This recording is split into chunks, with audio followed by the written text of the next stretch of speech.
Hi everyone, Tom Wolf here. In this video I'm going to be showing you how I created this patch in Omnisphere.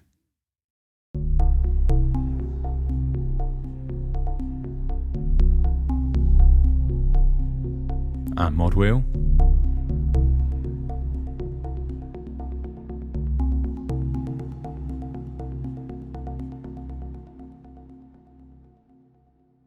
Okay, so you can hear there we've got this really kind of organic, natural ambient sequence there, which has also got quite a lot of depth to it. So let's have a look at how I created that.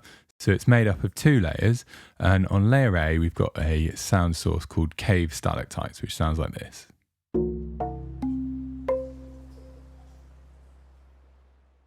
So you can hear that's where that kind of organic, natural quality comes from. This is one of the sound sources from Omnisphere, and it was actually created by them hitting stalactites in caves. So you've got that big kind of natural ambience to the sound there, which works really well in our patch. And then over on layer B, let's mute that one, we've got this digital wavetable, which sounds like this.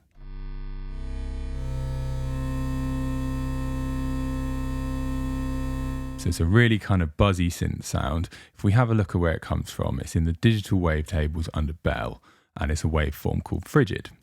So let's go back to layer A and show you how we created this. So the first thing we're going to do is switch on the Granular Engine.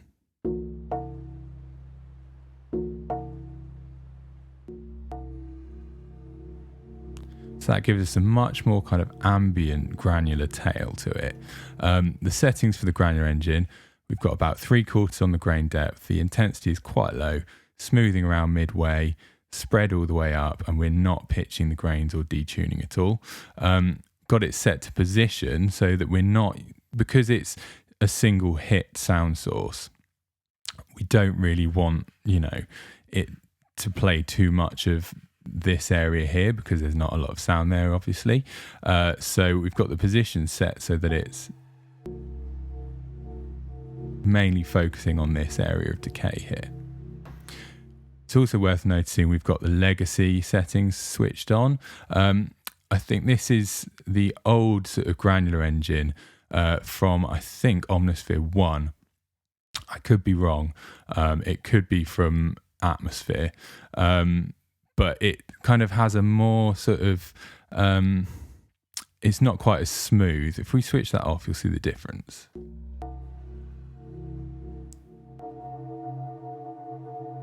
So there you go, that's a lot more kind of focused around this area, and it's a lot more consistent sound. Whereas the legacy mode gives us a bit more kind of movement, and it just sounds a little bit more choppy, which I liked for this patch. So then we'll look at the filter. So on the filter, we've got it set to low pass UVI 3. We've got the cutoff set about 1/3 of the way with a little bit of resonance. Key follow set to the middle, and we've also got quite a bit of envelope controlling the filter. So let's play that.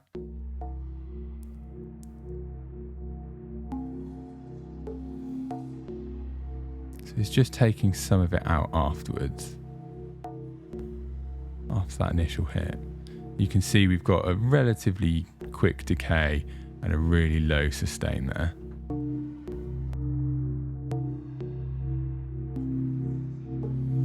So it's just kind of filtering that tail out a little bit, and so it's focusing on that attack more, which is that really natural kind of melodic hit. So then we're just going to tweak the amp envelope as well. So we want the sustain down on this. So again, that will focus the attack.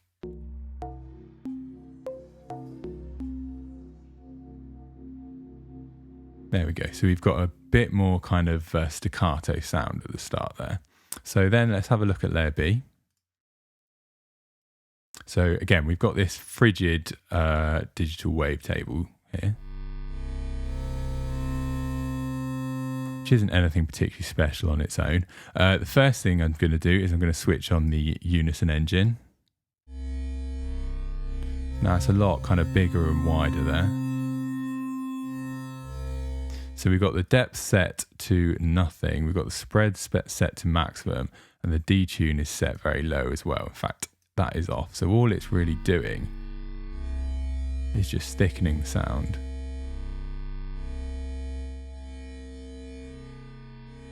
By stacking a few waves on top of each other. Okay, so let's have a look at the modulation as well. So we've got the shape modulated here. So this is the shape of the wavetable, and it's set to random 1. So what this does is it creates a random value every time that a new note is triggered, which when you're working with the arpeggiator is great, because obviously you're triggering new notes in that sequence. So every time you have a note playing in that sequence, you get a different value. So this is one of the bipolar randoms. So you can see it's set to 0 here and it's moving up, but what you don't see is that you've got this area in the negative as well. So it's going to be sweeping the whole of this range, but because this area is in the negative there, it's going to be predominantly sounding at 0, but then every now and then we're going to get it go up into these positive values here. So if I just show you that, so you can hear the character change whenever I hit a new note. So then we'll switch on the filter. So we've got this basic 12 dB low pass. We've got the cutoff set to quite low, the resonance up a little bit. We don't have a lot of envelope being triggered here, very small amount. And on our envelope, we've got full sustain and we've got quite a long attack. Okay, so let's hear that. There we go. So we've got rid of a lot of that kind of buzziness from the sound source, but it's given us a lot of depth.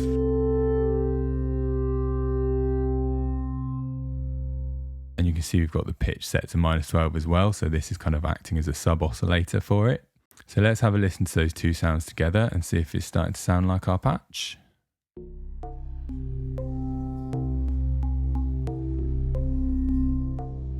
It's definitely getting there. We've got that kind of low end, which is coming from our sub oscillator here. And we've got that nice toppy organic attack coming from the cave stalactite sound source. So the next thing to do is going to be to switch on the arpeggiator so we get that sequence going. So over here, we've got our sequence mapped out. Let's just switch that on.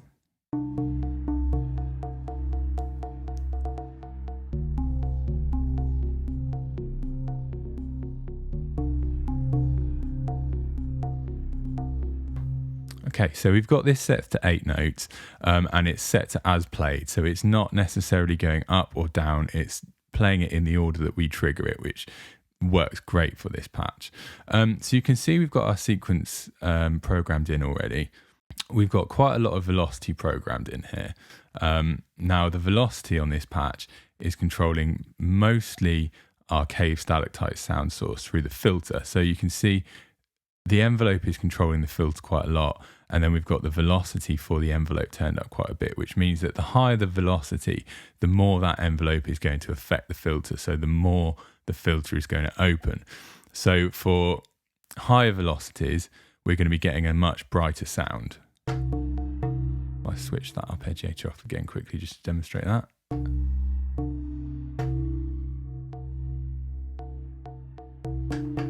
So we're getting a much brighter sound at higher velocities there. It's also controlling the amp as well.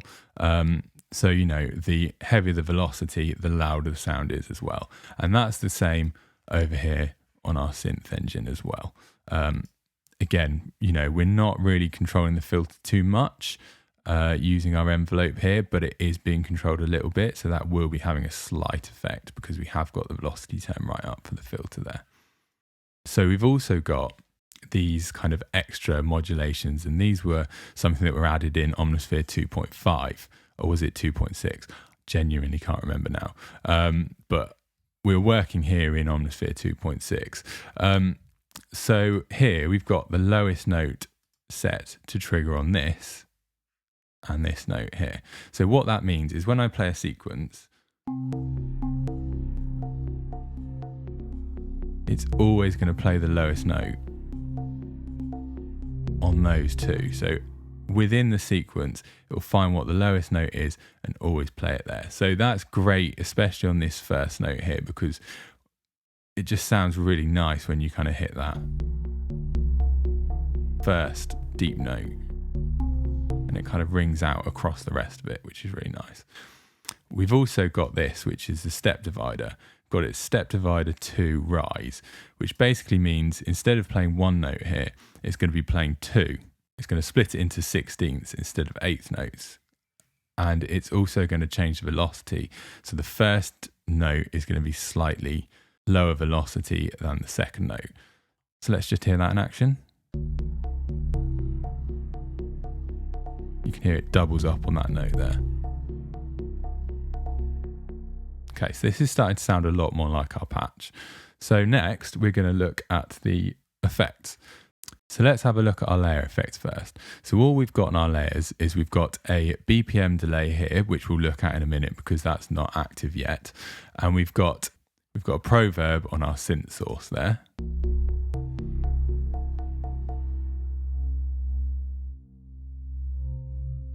Just adding a little bit of, it's kind of, I used it a little bit to kind of match the ambience that's kind of naturally there in the cave stalactite sound source, because that's obviously these stalactites being struck in this big acoustic cave.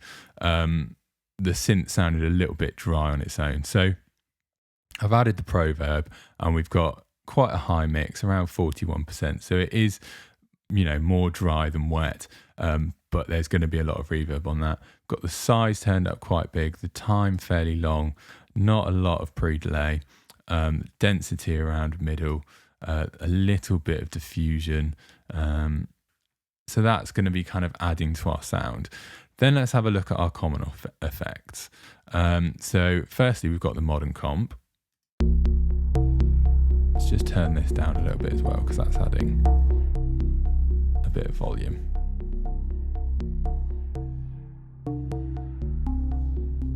So that's kind of just compressing our sound a little bit, kind of gluing the two different layers together. And I'm going to ignore the toxic for just a minute, and I'm going to switch on the power filter as well. So the power filter is set to high pass 24. Cutoff is set all the way to the bottom, but we've got quite a high resonance on this. So what this is doing, and you're only going to hear this difference if you're wearing headphones or you're using a good pair of monitors, because this really adds to the kind of depth of this patch and to the sort of subby lowness to this patch, because although the cutoff is set all the way to the bottom, we've got the resonance up, so it's creating a peak right there in that low end. So let's just hear that.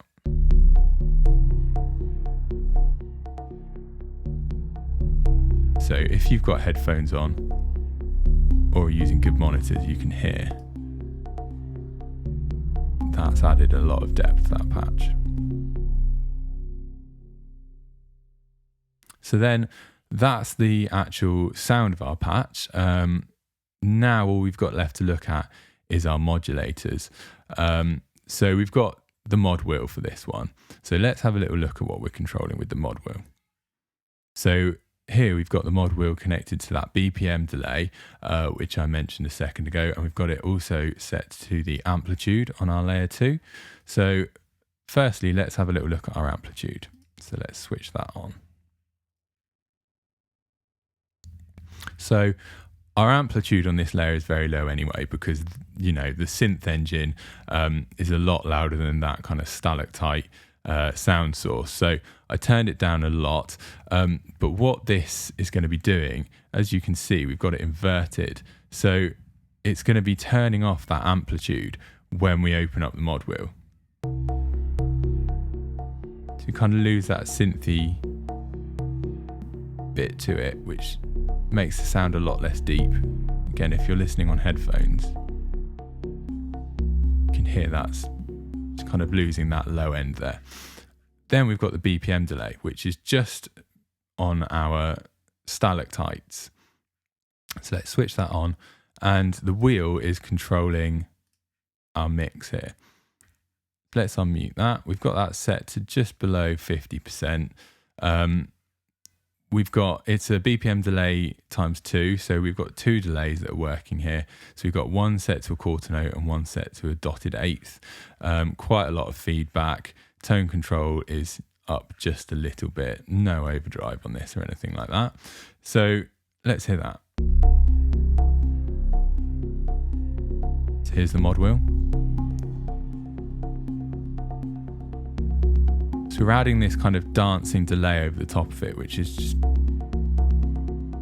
adding quite a lot to that sequence. Because our tone is set quite high, it's got that really kind of playful attack to it, which is giving it this really nice kind of ambient sound to it.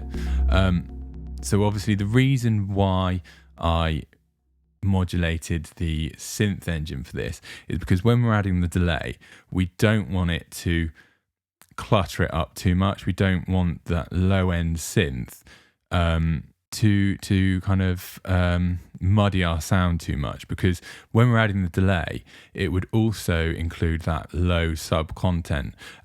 When that's kind of going over the top of other sounds, that's going to get really messy and muddy, and it's not going to be very clear at all. So that's not going to be very nice. So that's why I kind of removed the synth sound for that. But obviously we want the synth sound for the rest of the patch because it has that really nice kind of sub depth to it. So the last thing to look at, on this patch, we've also got the orb routed. Now, the orb is something that I've been through in another tutorial. I think it's a fantastic modulation source. You can kind of create these sort of 2D modulations, unlike the mod wheel, which of course you can only create this kind of one-dimensional. It's either the effect is either on or it's off. With the orb, you can move it around, you can have multiple things kind of happening with it, and it just creates some really nice movement. So I used that on this patch, and I used it on some of the other patches on Halcyon Part 2. So let's just have a little look at what that's doing. So in our modulation, you see we've got three things that are routed to the orb. So we've got the Toxic Smasher mix, the Toxic Smasher cutoff, and the power filter cutoff. So let's unmute those. So our Toxic Smasher is on our common aux here, and now we need to switch that on. So as we said, we've got it controlling the mix. So when we're playing without the orb controlling the patch, we don't have any Toxic Smasher. When we use the orb, it brings in the Toxic Smasher, but also it is controlling the cutoff as well. Now the Toxic Smasher has a filter to control the sound of the smasher, and in this patch it's set to low pass. You can see we've got the resonance really, really high, and it's set to pre. So what that means is it's going to filter it before it crushes it rather than afterwards. So using the low pass, it's going to filter the original sound, then get crushed. Now, it sounds really nice when you're sweeping the Toxic Smasher in and opening the sound up as well. You're getting that kind of extra layer of change while you're doing it. We've then also got the power filter, which the cutoff's being controlled. You can see we're sweeping that high pass filter up to about halfway. So that's going to be removing the low end from our patch. So let's have a listen to that in action. Let's switch on the orb. Okay, so there's our normal sound. And let's start sweeping this. You can hear our Toxic Smasher coming in there. And the high pass filter. Okay, so that gives it a lot of nice kind of character and options for movement.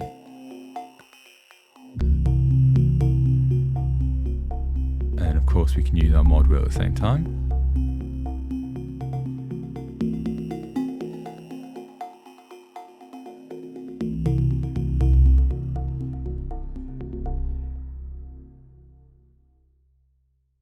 So that was how I created the patch Stalactite Pipes from my sound set Halcyon Part 2. I hope you liked the tutorial. I hope you liked the patch. Have fun creating it if you'd like to. If you'd like to check out some of the other patches from Halcyon Part 2, it's 200 patches focusing on this ambient sort of style sound. If you'd like to check that out, you can head to the link, which will be in the description below.